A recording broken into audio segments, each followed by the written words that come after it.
hindi lingid sa karamihan. Na ang buhay sa lansangan ay puno ng kadiliman. Problema ay hindi lang pagkain at tulugan. kaliwat kanan nandyan ang mga tulisan. Araw-araw walang kapayapaan.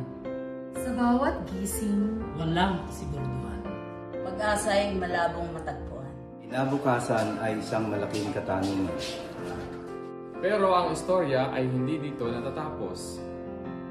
Sa gitna ng pagkasira at buhay na hikahos,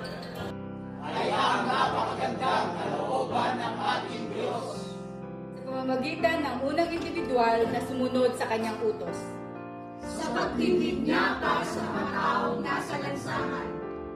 Nabuo ang isang ministeryo na tinawag na kaibigan. Nagsilbing daan para sa kaliwanagan. Mga dating lulong na ilapit sa kasaganahan. Pagmamahal ng Diyos ang siyang pumukaw. Sa bawat damdamin na dati ay ligaw. Dignidad Pagbabago ang siya ngayong mangingibabaw. Siya ang dahilan kung bakit ngayon may kaibigan. Na nagbibigay gabay sa pangkalahatan. Kaliman, kabataan o sa kulungan.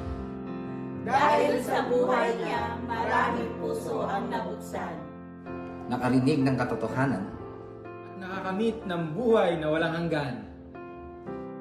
Para sa unang naging kaibigan ng mga kaibigan.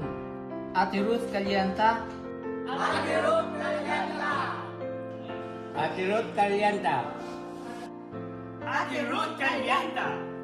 Ate Ruth Calianta. Maligayang kaarawan. Ate Ruth Calianta, maligayang kaarawan. Ate Ruth Calianta, maligayang kaarawan. Ate Ruth Calianta, maligayang kaarawan. Ate Ruth Calianta, maligayang kaarawan. Maligayang kaarawan.